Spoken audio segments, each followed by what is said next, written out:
우리는 지금 여러 날 죽음의 광풍 속에 있는 사람들의 모습과 또 분연히 일어나서 사람들에게 위로를 전하는 바울의 모습을 함께 TV에서 보고 있습니다.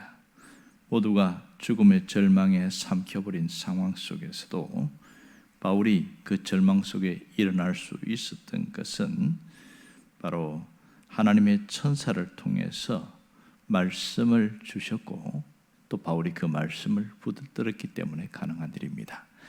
오늘 이 24절에서 세 가지 말씀을 보고 있습니다. 첫 번째는 바울에게 두려워하지 말라 이렇게 말씀하고 있습니다. 죽음의 광풍에 휩쓸린 바울이었기에 역시 다른 사람과 똑같이 두려움에 사로잡혔던 것을 알 수가 있습니다. 하나님께서는 바울에게 두려워하지 말라는 말씀을 통해서 그들에게 용기와 격려를 해주셨고 더 이상 두려워하지 않고 담대할 수 있던 것이죠. 두 번째는 가이사 앞에 서야 할 것을 확인해 주었습니다. 이것은 하나님께서 마땅히 지켜주실 것을 확인하신 말씀이라고 할 수 있겠지요. 이 광풍 앞에서 또한 주님의 종이요 증인이라는 자신의 정체성을 다시 한번 깨닫게 하는 말씀이기도 합니다. 오늘은 세 번째 말씀을 함께 보겠습니다. 그것은 하나님께서 너와 함께 항해하는 자를 다 너에게 주셨다. 오늘 우리가 주목할 부분은 바로 이 부분이라고 할 수 있습니다. 함께 항해하는 자들을 다 내게 주셨다. 이렇게 말씀하셨는데 이걸 어떻게 확인할 수 있는가 하는 겁니다. 하나님은 어떠한 것도 보여주지 않았습니다. 무슨 표적이 될 만한 어떤 뭔가를 좀 또 주거나 보여준 적이 없습니다. 그러니까 275명을 바울에게 다 주셨다면 적어도 외적인 표적이라도 있어야 되지 않을까 이런 생각을 합니다. 예를 들면 바울이 지금 차고 있는 쇠사들이 다 풀려버렸다든지 아니면 모세에게 지팡이가 있었던 것처럼 뭔가 특별한 뭔가를 보여주셔야 이게 말씀이 그런가 하고 그렇게 믿을 수 있지 않은가 이런 생각을 하게 됩니다. 그런데 바울은 이 세 번째 하나님께서 이 모든 사람들을 항해하는 사람을 주셨다고 했을 때 그것에 대해서 분명하게 믿은 것을 알 수 있습니다. 어떻게 알 수 있느냐? 25절에 보면 그것을 확인할 수 있지요. 자, 25절을 보면 이렇게 말합니다. 그러므로 여러분이요 안심하라. 나는 내게 말씀하신 그대로 되리라고 하나님을 믿노라 이렇게 말합니다. 자, 이것은 강한 내적 확신을 말하고 있습니다. 눈에 보이지 않지만 분명하고 흔들림 없는 확신입니다. 나는 내게 말씀하신 그대로 되리라고 하나님께서 그렇게 말씀하신 것을 나는 100% 믿는다. 내적 확신이죠. 하나님은 다른 사람이 아닌 오직 바울에게 이 모든 사람을 맡기셨다는 겁니다. 지금 이 배 안에는 배의 주인인 선주도 타고 있고 또 이 선원들도 있습니다. 그리고 여기에는 백부장도 있고 군사들도 있습니다. 하지만 하나님은 그들에게 이들을 맡기지 않았습니다. 오직 바울 한 사람에게 275명의 사람을 맡겼습니다. 비록 외적으로는 넓고 병약한 바울의 모습일지 모르지만 하나님은 바로 그 바울 때문에 모든 생명이 살 수 있게 하셨다는 것이죠. 그것을 보면 그가 하나님의 종이요 증인임이 분명하다는 것을 알 수가 있습니다. 그런데 이 성경을 가만히 보면 이 세 번째 이 하신 말씀에서 우리나라 성경에는 우리말에는 보이지 않지만 헬라어 성경을 보면 중요한 단어가 하나 있습니다. 그것을 번역할 때는 생략했습니다. 그게 감탄사인데 보라 하는 감탄사입니다. 헬라어 단어는 이두 이런 단어입니다. 그러니까 천사가 이 메시지를 전하면서 세 번째 이야기를 할 때에는 감탄하면서 얘기를 했습니다. 풀어보면 이런 얘기죠. 보라, 하나님께서 바울 너와 함께 항해하는 자를 다 바울 너에게 주셨도다. 그러니까 이 천사가 세 번째 얘기를 할 때는 감탄을 하면서 이렇게 바울에게 했다는 말이죠. 그만큼 바울을 부러워했다는 뜻이 될 수 있습니다. 275명의 그 많은 사람들을 바울 한 사람에게 맡겼다고 하면서 감탄을 터뜨리면서 한 얘기라고 할 수 있죠. 그는 재력가도 아니고 어떤 권력가도 아니고 노쇠하고 평범한 인간에 불과했지만 그에게 하나님이 맡기셨던 것은 그가 바로 하나님의 종이요 증인이었기 때문에 그렇습니다. 바울 한 사람 때문에 한 명도 죽지 않고 살아남을 수 있다는 것은 놀라운 기적이라고 할 수 있습니다. 어쩌면 이때뿐만 아니라 지금까지 바울이 쭉 걸어온 그 모든 삶에 하나님이 바울을 통하여 맡기신 사람이 굉장히 많은 것을 알 수 있습니다. 그는 주님의 종이요 증인으로 살기 위해서 지중해를 누비면서 온 지중해 전체를 거의 한 30년 가까이 이렇게 지내고 있습니다. 그 중에서 보면 예루살렘에서 출발해서 모든 것에 약 한 57개 도시를 방문했고 그가 다닌 길만 해도 13,300km에 해당한다 이렇게 말합니다.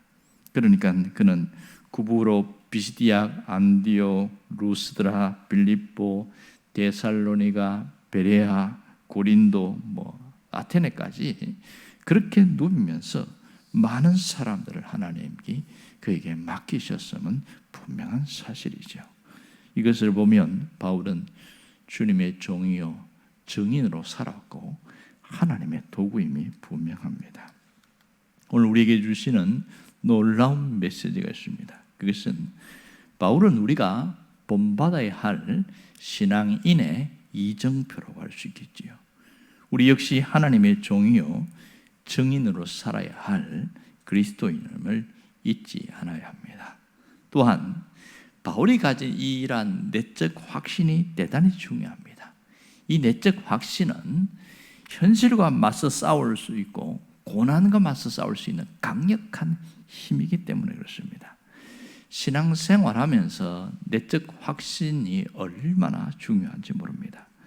내적 확신이라는 것은 주관적 확신을 말하고 있습니다. 하나님의 자녀로서의 확신, 또 소명의 근거로서의 확신, 하나님이 나를 부르셨고 나를 세우셨다는 강한 확신만큼 중요한 것은 없습니다.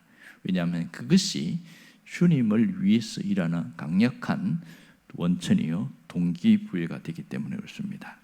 어떤 분이 칼럼을 쓴 것을 봤는데 내적 확신에 대한 이야기였습니다. 거기는 보면 이렇게 나옵니다. 불행하게도 오늘 수많은 지도자들 가운데 내적 확신이 없이 직분을 받은 자들이 많다 이렇게 써놨습니다. 하나님이 왜 자신을 주님의 종으로 부르셨는지 또 자신을 세웠는지 이해하지도 못한 채 임직을 하거나 또 목양에 뛰어든 목회자들도 있더라 이렇게 얘기합니다. 어떤 분은 수십 년간 목양을 하면서도 과연 하나님이 나를 부르셨는가 그것에 대한 확신이 없이 그냥 이리저리 방황하며 다닌 사람들도 있더라는 겁니다. 이 내적 확신이 없다 보니까 흔들림이 심하다는 거죠. 환경과 현실, 돈, 사람 이런 것에 많이 흔들린다는 거예요. 임직을 받는 분들, 직분을 받는 분들은 적어도 다른 일반 평신도보다 높은 도덕적, 윤리적, 신앙적 소양을 갖춰야 한다 이렇게 생각하기 때문에 강박에 사로잡힐 수 있다는 거예요. 그것이 should be complex, 강박, 뭔가를 해야만 한다는 강박관념에 빠질 수 있다는 겁니다. 이 내적 확신이 없으면 내가 이것을 하지 않으면 안 된다는 그런 강박관념에 빠진다 이런 얘기를 했어요. 그래서 이분은 특별히 칼럼에 이렇게 써놨어요. 교회를 위하여 몸과 마음 바쳐 헌신 봉사하는 대부분의 목사님과 장로님들이 일반 성도들이 그는 지나친 자질이나 기대치로 인하여 강박관념에 시달릴 경우 이 강박관념은 우리들의 신앙생활로부터 참된 기쁨과 자유를 빼앗아 갈 수 있다, 이렇게 써놨어요. 어쩌면 슈더비 콤플렉스는 성도나 목사를 모두 동일하게 불행하게 만들지도 모른다, 이렇게 써놨습니다. 이 뭔가를 해야 한다는 강박에 시달리는 것보다 불행한 거 없습니다. 그만큼 내적 확신이 중요하다는 얘기죠. 헨리 나우엔이라는 분이 쓴 영적 발돋움이라는 책이 있어요. 거기도 보면 그런 얘기를 써놨습니다. 특별히 소명의 문제를 다룬 적이 있는데, 릴케와 어떤 문학 청년 지망생의 대화를 거기에 또 쓰는 장면이 있습니다. 거기 보면 이렇게 나옵니다. 어떤 지망생이 릴케 선생님에게 묻습니다. 릴케 선생님, 장차 내가 선생님처럼 시인이 되어야 하는지, 아니면 하나님이 나에게 시인이 되어야 할 풍성한 재능을 주셨는지 어떻게 알 수 있을까요? 이렇게 묻습니다. 이때 릴케는 주저없이 얘기를 합니다. 젊은이, 당신은 그것을 알아내려고 이곳저곳 이 사람 저 사람 찾아다니거나 기울거리지 마십시오. 또 신문 잡지나 신춘문예에 당신의 천부적인 재능이 있는지를 증명하려고 그렇게 애쓰지 마십시오. 다만 단지 자기 자신에게 물어보십시오. 내가 시인이 되지 않으면 과연 나에게 살 의미가 있는가? 정말 나는 죽어도 꼭 시인이 되어야만 하는가? 만약 이 질문에 그렇다 이렇게 생각이 드신다면 누가 뭐라고 하든지 시인이 되십시오. 그러나 만약 그렇지 않다면 온 세상의 모두가 일어나서 당신이 꼭 시인이 되어야 할 사람입니다, 그렇게 칭찬하고 격려하더라도 절대로 시인이 되지 마십시오, 이렇게 이야기합니다. 이 내적 확신이 얼마나 중요한지를 이야기합니다. 근데 그 영적 발돋움이라는 책에 보면 목사에 대해서도 써놓은 게 있더라고요. 목사의 소명에 대해서도 이렇게 써놨더라고요. 부모나 친척과 선배, 동료들을 다른 사람을 통해서 당신의 소명을 확인하지 말라.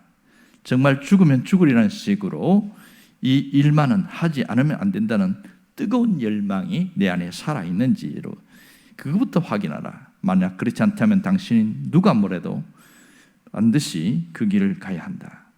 그래서 목사는 어떤 재질이나 어떤 자질, 어떤 소양, 이것을 다른 사람으로부터 확인하지 말고 자기 자신으로부터 먼저 확인해보라. 그러면서 부르심에 대한 내적인 확신, 이것이 중요하다, 이런 얘기를 합니다. 그러면서 제 머리를 치는 한 장면의 글이 있었는데, 그것은 그 길이 맞다면 당신은 그 모든 것을 버림으로 다시 새로운 부유의 길을 주님이 걷게 하실 것이다, 이렇게 얘기합니다. 그 내용을 보면 상당히 부끄러움을 느꼈고 자기 반성을 하게 되었습니다. 과연 이 강한 확신 가운데서 흔들림 없이 가고 있는가를 점검하게 되는 시기였습니다. 청교도 목사였던 리차드 백스트는 목회자는 무엇을 위해 존재하는 사람인가? 그는 이렇게 말했습니다. 목회자는 하나님의 영광을 위해서 일생을 바친 사람, 또는 영혼을 돌보고 구하기 위해 존재하는 사람이다. 아주 목회자에 대한 분명한 소명을 이야기했습니다. 사실 이것은 목회자뿐만 아니라 모든 분들이 가져야 될 신앙적 목표라고 할 수 있겠죠. 우리가 살아가면서 죽어도 주를 위하여 살아도 주를 위하여 그렇게 살기를 원하는 바울의 메시지처럼 하나님의 영광을 위해 살아가야 하는 것은 당연한 것이라고 봅니다. 또한 내게 맡긴 사람을 위해서 주님의 종과 증인으로 살아가는, 그것은 우리의 본분이라고 할 수 있겠지요. 그렇습니다. 주님은 지금도 우리가 주님의 종과 증인으로 살아가기를 원하고 있습니다. 우리가 인생의 바다에서 만나는 사람들과 항해하는 기간은 다 같지 않습니다. 어떤 사람은 평생을 함께 항해하는 사람도 있지만 어떤 사람은 몇 년, 혹은 어떤 사람은 몇 개월 항해하는 사람도 있습니다. 중요한 것은 기간이 아니고 얼마나 함께하고 하는 동안에 얼마나 사랑했는지, 살리는 주님의 종과 증인으로 살았는지, 이것이 중요한 것이지요. 지금 이 알렉산드리아 배에는 바울을 포함한 바울을 함께 돕는 조력자가 2명이 있었습니다. 한 사람은 누가였습니다. 누가는 2차 전도 여행 때 드로아에서 만났습니다. 그는 평생 의사의 꿈을 꾸고 자기의 입신양명을 위해서 그렇게 살려고 했다가 바울을 만나면서 완전히 바뀌어버립니다. 그 이후 약 20년 동안 주치의로서 바울을 따라다니고 마지막까지 바울과 함께합니다. 그 다음에 한 사람은 아리스다고가 이 배에 타고 있었는데 그는 3차 전도 여행 때 고린도에서 만났습니다. 그리고 예루살렘으로 갈 때 아리스다고와 함께 따라갑니다. 그 이후 10년 동안 바울이 죽을 때까지 순교하는 그날까지 함께하는 사람이었음을 알 수 있습니다. 그리고 이 알렉산드리아 배에는 273명, 이 두 사람을 제외한 273명은 바로 멜리데스에서 그들이 구사일 생으로 살아나게 됩니다. 거기서 바울이 어떤 사람인지를 정말 보게 되는데 거기서 짧은 시간이었지만 바울을 만나고 그 다음에 이듬해 봄에 이탈리아 로마로 가게 되죠. 몇 달 동안 함께 있었지만 거기에 있는 사람들은 바울이 어떤 사람인지를 알게 되었고 또한 바울을 통하여 받은 그 메시지를 통해서 많은 사람들이 복음을 듣고 예수를 믿었던 것은 분명한 사실입니다. 바울은 그들 한 사람 한 사람을 살리기 위한 주님의 종과 증인으로서의 소명을 다한 것이 사실입니다. 우리는 정말 죽는 날까지 주님의 종과 증인으로 살아야 한다는 그 확신만 있다면 하나님은 절대로 우리를 죽게 내버려 두지 않습니다. 하나님은 살아생전에 누군가를 살려야 하고 누군가를 건져드릴 그 사람이 있으면 그것을 위해서 하나님은 반드시 살리신다는 사실입니다. 그래서 유명한 말이 있지 않습니까? 이 소명이 끝나는 날까지 하나님이 죽었다고 할 때까지는 절대로 죽지 않는다는 겁니다. 제가 주일날 설교하면서 그 얘기를 했을 겁니다. 하나님이 마침표를 찍지 않을 때는 내가 스스로 마침표를 찍지 말라는 거죠. 하나님이 쉼표를 찍었는데 우리 스스로 마침표를 찍지 말라는 거예요. 얼마나 중요한지 모릅니다.